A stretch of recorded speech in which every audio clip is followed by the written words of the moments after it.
Students, welcome to miracle of commerce. നമ്മൾ ഇന്ന് പഠിക്കാൻ പോകുന്നത് BRFലെ സെക്കൻഡ് മൊഡ്യൂൾ ബെയിൽമെൻറ്റ് ആൻഡ് പ്ലെഡ്ജിലെ പ്ലെഡ്ജ് എന്ന ഇമ്പോർട്ടൻറ്റ് പാർട്ടാണ്.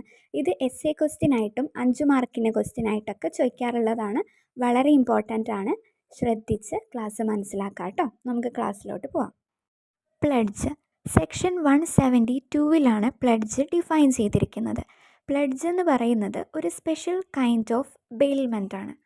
നമ്മളൊരു ഡെറ്റിൻ്റെ പേയ്മെൻറ്റ് കഴിയുന്നത് വരെയോ അല്ലെങ്കിൽ ഒരു പ്രോമിസ് പെർഫോം ചെയ്യാൻ വേണ്ടിയോ ഗുഡ്സ് സെക്യൂരിറ്റി ആയിട്ട് വെക്കുന്നതിനെയാണ് നമ്മൾ പ്ലെഡ്ജ് എന്ന് പറയുന്നത്.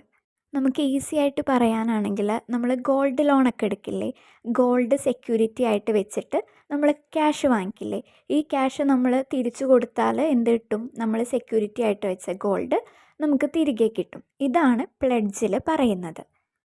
ബെയിൽമെൻറ്റ് പോലെ തന്നെ പ്ലെഡ്ജിലും 2 വ്യക്തികളാണ് ഉള്ളത്, പ്ലെഡ്ജറും പ്ലെഡ്ജിയും.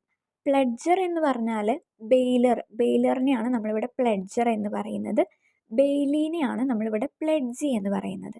അതായത് ഗുഡ്സ് കൊടുക്കുന്ന ആളാണ് പ്ലെഡ്ജർ, ഗുഡ്സ് വാങ്ങിക്കുന്ന ആളാണ് പ്ലെഡ്ജി. ഇവരെ വേറെ 2 പേരും കൂടി പറയും. പ്ലെഡ്ജറിനെ പോണർ എന്നും പറയും, പ്ലെഡ്ജീനെ പോണി എന്നും പറയും. ഈ അതർ നെയിംസും പഠിച്ചു വെക്കണം, ചിലപ്പോൾ ആ നെയിമിലായിരിക്കും ക്വസ്റ്റ്യൻ ചോദിക്കുക. അപ്പോൾ നമ്മൾ പ്ലെഡ്ജ് എന്ന് പറഞ്ഞാൽ എന്താ പറഞ്ഞത്? ഒരു ഡെറ്റിൻ്റെ പേയ്മെൻറ്റ് നടത്താനോ അല്ലെങ്കിൽ ഒരു പ്രോമിസ് പെർഫോം ചെയ്യാനോ നമ്മൾ ഗുഡ്സ് സെക്യൂരിറ്റി ആയിട്ട് വെക്കുന്നതിനാണ് പ്ലെഡ്ജ് എന്ന് പറയുന്നത്. ഇപ്പോൾ എനിക്കൊരു 10,000 രൂപയുടെ ആവശ്യമുണ്ട്. അപ്പോൾ ഞാൻ എൻ്റെ നെയ്ബറിന് എൻ്റെ ഒരു ഗോൾഡ് ചെയിൻ കൊടുക്കുകയാണ് 10,000 രൂപ എനിക്ക് കിട്ടാൻ വേണ്ടിയിട്ട്. അപ്പോൾ ഇവിടെ ഞാനാണ് ഗുഡ്സ് അങ്ങോട്ട് കൊടുത്തത്, എൻ്റെ ഒരു ഗോൾഡ് ചെയിൻ അങ്ങോട്ട് കൊടുത്തത്. അപ്പോൾ ഞാനിവിടെ ആരാണ്? പ്ലെഡ്ജറാണ്. ഓക്കെ, ആ നെയ്ബർ ആരാണ്? പ്ലെഡ്ജിയാണ്. ഞാൻ ഈ 10,000 രൂപ അവർക്ക് തിരിച്ചു കൊടുക്കുന്നത് വരെ, ആ നെയ്ബറിൻ്റെ കയ്യിൽ തിരിച്ചു കൊടുക്കുന്നത് വരെ എൻ്റെ ഗോൾഡ് ചെയിൻ കൈവശം വെക്കാനുള്ള അവകാശം ആർക്കുണ്ട്? പ്ലെഡ്ജിക്കുണ്ട്. അതായത് ഇതെൻ്റെ ഒരു പ്രോമിസാണ് അല്ലേ, ഞാൻ എൻ്റെ കാശ് ഈ 10,000 രൂപ ഞാൻ തിരിച്ചു തരാം, അതുവരെ നിങ്ങൾ ഈ ഗോൾഡ് വെച്ചോ എന്ന് പറയുന്നത് എൻ്റെ ഒരു പ്രോമിസാണ്. ഓക്കെ, അതുകൊണ്ടാണ് നമ്മൾ എന്ത് പറയുന്നത്? ഡെറ്റിൻ്റെ പേയ്മെൻറ്റ് നടക്കാൻ വേണ്ടിയോ അല്ലെങ്കിൽ നമ്മളെ പ്രോമിസ് പെർഫോം ചെയ്യാൻ വേണ്ടിയോ നമ്മൾ ഗുഡ്സ് സെക്യൂരിറ്റി ആയിട്ട് വെക്കുന്നതിനെയാണ് എന്ത് പറയുന്നത്? പ്ലെഡ്ജ് എന്ന് പറയുന്നത്. ഇനി നമുക്ക് ഈ ബെയിൽമെൻറ്റും പ്ലെഡ്ജും തമ്മിലുള്ള ഡിഫറൻസ് എന്താണെന്ന് നോക്കാം. 3 പോയിൻറ്റ്സ് ആണുള്ളത്: purpose, right to sell, right to use the goods. First point, purpose. Bailment എന്ന് പറയുന്നത് നമുക്ക് എന്ത് പർപ്പസിന് വേണ്ടെങ്കിലും യൂസ് ചെയ്യാം, അവിടെ ഒരു പർപ്പസ് ഉണ്ടാവണം എന്നേ ഉള്ളൂ. പക്ഷേ പ്ലെഡ്ജ് എന്ന് പറയുമ്പോൾ ഒരു സ്പെസിഫിക് പർപ്പസിൽ മാത്രമേ നമുക്കത് യൂസ് ചെയ്യാനായിട്ട് പറ്റുള്ളൂ. ഏതാണ് ആ purpose? Payment of A debt or performance of A promise. അതായത് ഒരു കടത്തിൻ്റെ ആവശ്യത്തിന് വേണ്ടിയോ അല്ലെങ്കിൽ ഒരു പ്രോമിസ് പെർഫോം ചെയ്യാൻ വേണ്ടി മാത്രമേ നമുക്ക് എന്ത് യൂസ് ചെയ്യാൻ പറ്റുള്ളൂ? പ്ലെഡ്ജ് യൂസ് ചെയ്യാൻ പറ്റുള്ളൂ. ഇനി റൈറ്റ് ടു സെൽ. ബെയിലിയുടെ കേസിൽ ബെയിലിക്ക് ആ ഗുഡ്സ് സെല്ല് ചെയ്യാനുള്ള റൈറ്റ് ഇല്ല അല്ലേ. പക്ഷെ പ്ലെഡ്ജിൻ്റെ കേസിൽ നമ്മളുടെ പ്ലെഡ്ജിക്ക് ഈ ഒരു ഗുഡ്സ് എന്ത് ചെയ്യാം? സെല്ല് ചെയ്യാം. ഇപ്പോൾ ഞാൻ പറഞ്ഞു, എൻ്റെ നെയ്ബറിന് ഞാനൊരു ഗോൾഡ് ചെയിൻ കൊടുത്തു, 10,000 രൂപ ഞാൻ തരാമെന്ന് പറഞ്ഞിട്ടാണ് കൊടുത്തത്. പക്ഷെ ഞാൻ 10,000 രൂപ അയാൾക്ക് കൊടുത്തില്ല, ഞാൻ പറ്റിച്ച് നടക്കുകയാണെങ്കിൽ അയാൾ എന്ത് ചെയ്യും? ഉറപ്പായിട്ടും എൻ്റെ ഗോൾഡ് ചെയിൻ എടുത്തിട്ട് അവർ സെല്ല് ചെയ്യും അല്ലേ. അപ്പോൾ പ്ലെഡ്ജിക്ക് എന്താണ്, ആ സെക്യൂരിറ്റി ആയിട്ട് വെച്ച ഗുഡ്സ് സെല്ല് ചെയ്യാനുള്ള റൈറ്റ് ആർക്കുണ്ട്? പ്ലെഡ്ജിക്കുണ്ട്. പക്ഷേ ബെയിലിക്ക് അതില്ല. ഓക്കെ, മൂന്നാമത്തെ പോയിന്റ് എന്താ? Right to use the goods. ഇവിടെ നമ്മൾ നേരത്തെ പഠിച്ച പോയിന്റിൻ്റെ നേരെ ഓപ്പോസിറ്റാണ്. ഇവിടെ നമ്മളുടെ ബെയിലിക്ക് ഗുഡ്സ് യൂസ് ചെയ്യാനുള്ള റൈറ്റ് ഉണ്ട് അല്ലേ. നമ്മൾ ബെയിൽമെൻറ്റിൻ്റെ ഡെഫിനേഷനിൽ ഇതിനെക്കുറിച്ച് ക്ലിയർ ആയിട്ട് പഠിച്ചതാണ്. ബെയിലിക്ക് ആ ഒരു കോൺട്രാക്റ്റിൽ എന്തിനു വേണ്ടിയാണോ ഇത് യൂസ് ചെയ്യാൻ കൊടുത്തത് അതുപോലെ എന്ത് ചെയ്യാം? ബെയിലിക്ക് ആ ഗുഡ്സ് യൂസ് ചെയ്യാം. പക്ഷേ നമ്മളുടെ പ്ലെഡ്ജിക്ക് ഒരിക്കലും ഗുഡ്സ് യൂസ് ചെയ്യാനായിട്ട് പറ്റില്ല, വിൽക്കാൻ പറ്റും. ഇപ്പം ഞാൻ എൻ്റെ നെയ്ബറിന് എൻ്റെ ഗോൾഡ് ചെയിൻ കൊടുത്തെങ്കിൽ നെയ്ബറിന് ആ ഗോൾഡ് ചെയിൻ ഇട്ട് നടക്കാൻ പറ്റില്ല. പക്ഷേ എന്ത് ചെയ്യാം?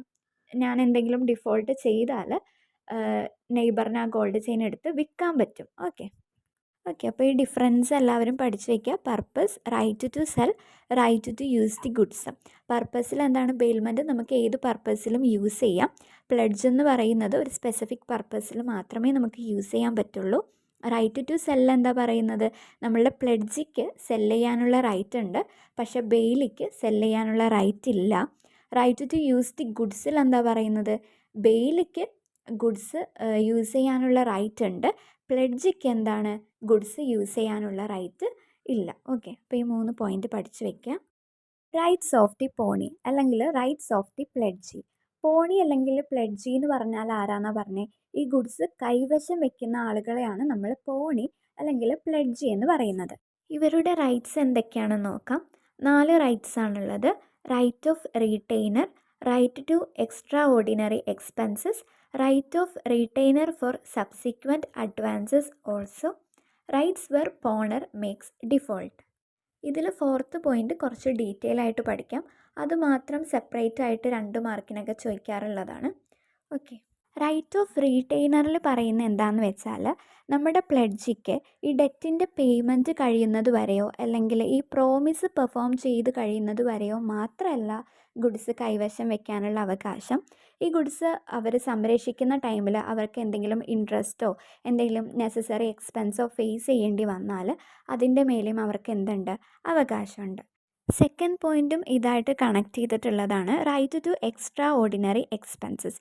അതായത് ഈ പ്ലെഡ്ജി ഗുഡ്സ് സംരക്ഷിക്കുന്ന ടൈമിൽ, പ്രിസർവ് ചെയ്യുന്ന ടൈമിൽ എന്തെങ്കിലും എക്സ്ട്രാ ഓർഡിനറി എക്സ്പെൻസസ് ഫേസ് ചെയ്തിട്ടുണ്ടെങ്കിൽ അത് പ്ലെഡ്ജറിൻ്റെ അടുത്തുനിന്ന് റിക്കവർ ചെയ്യാനുള്ള റൈറ്റ് ആർക്കുണ്ട്, പ്ലെഡ്ജിക്കുണ്ട്. തേർഡ് പോയിന്റ് പറയുന്നത് എന്താ, right of retainer for subsequent advances also. അതായത് ഞാൻ അത് നേരത്തെ പറഞ്ഞൊരു എക്സാമ്പിൾ കണക്ട് ചെയ്ത് പറയാം. അപ്പോൾ ഞാൻ എൻ്റെ നെയ്ബറിൻ്റെ അടുത്ത് ഒരു 10,000 രൂപയ്ക്ക് വേണ്ടിയിട്ട് എൻ്റെ ഗോൾഡ് ചെയിൻ കൊണ്ടുപോയി കൊടുത്തു എന്ന് പറഞ്ഞു. ആ 10,000 രൂപ ഞാൻ തിരിച്ചു കൊടുത്താലേ എനിക്ക് ഗോൾഡ് ചെയിൻ കിട്ടുള്ളൂ. ഈ സെയിം നെയ്ബറിൻ്റെ അടുത്ത് തന്നെ ഞാൻ പിന്നെയും ഒരു 5,000 രൂപയ്ക്ക് വേണ്ടി പോയി എന്ന് വിചാരിക്കാം. അപ്പോൾ ഇനി എൻ്റെ ഈ 10,000 മാത്രമല്ല, ഞാൻ നെക്സ്റ്റ് വാങ്ങിയ ഈ 5,000 കൂടി അടച്ച് കഴിഞ്ഞാലേ എനിക്ക് എന്ത് കിട്ടുള്ളൂ, ഈ ഗോൾഡ് ചെയിൻ തിരിച്ചു കിട്ടുള്ളൂ. അതായത് നമ്മളുടെ ഈ പ്ലെഡ്ജി നമ്മളുടെ ഈ സെയിം പോണറിൻ്റെ അടുത്തുനിന്ന് തന്നെ, അതായത് സെയിം പ്ലെഡ്ജറിൻ്റെ അടുത്തുനിന്ന് തന്നെ പിന്നെയും കാശ് കടം വാങ്ങിയാൽ ഇവർ ഈ സെക്യൂരിറ്റി ആയിട്ട് വെച്ചിട്ടുള്ള ഗുഡ്സ് പ്ലെഡ്ജിക്ക് ഇനിയും സൂക്ഷിക്കാനുള്ള ഒരു റൈറ്റ് ഉണ്ട്. ഇനിയും ആ കാശ് തിരിച്ച് കിട്ടുന്നത് വരെ പിന്നെയും സൂക്ഷിക്കാനുള്ള ആ ഒരു റൈറ്റ് ഉണ്ട്. അത് പിന്നെയും നമ്മൾ എക്സ്റ്റെൻഡ് ചെയ്ത് കൊടുക്കുക. 4th point, rights where പോണർ makes default.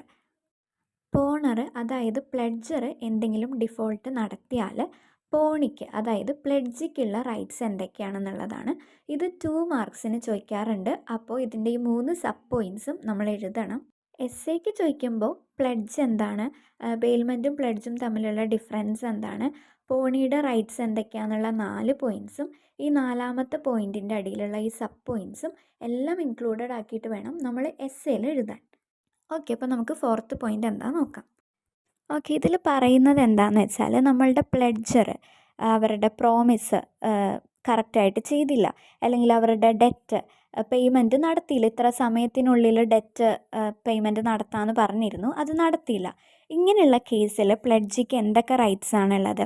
പ്ലെഡ്ജിക്ക് പ്ലെഡ്ജറിനെതിരെ കേസിന് പോവാം.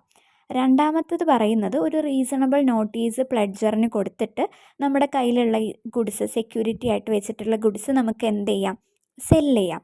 മൂന്നാമത്തേൽ പറയുന്നത് എന്താണെന്ന് വെച്ചാൽ, നമ്മൾ ഈ ഗുഡ്സ് സെല്ല് ചെയ്യുമ്പോൾ നമുക്ക് നഷ്ടമാണ് വന്നതെങ്കിൽ, അതായത് ഈ പ്ലെഡ്ജിക്ക് നഷ്ടമാണ് വന്നതെങ്കിൽ ആ നഷ്ടം നമുക്ക് പ്ലെഡ്ജറിൻ്റെ അടുത്തുനിന്ന് റിക്കവർ ചെയ്തെടുക്കാം.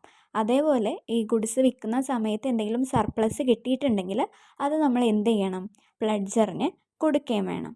ഈ റൈറ്റ്സ് വെർ പോണർ മേക്സ് ഡിഫോൾട്ട് എന്നുള്ളത് പ്രീവിയസ് ഇയേഴ്സിലെല്ലാം 2 മാർക്സിനും ഈ ഒരു 3 പോയിൻറ്റ്സ് മാത്രമായിട്ട് 2 മാർക്സിനും ചോദിച്ചിട്ടുള്ളതാണ്.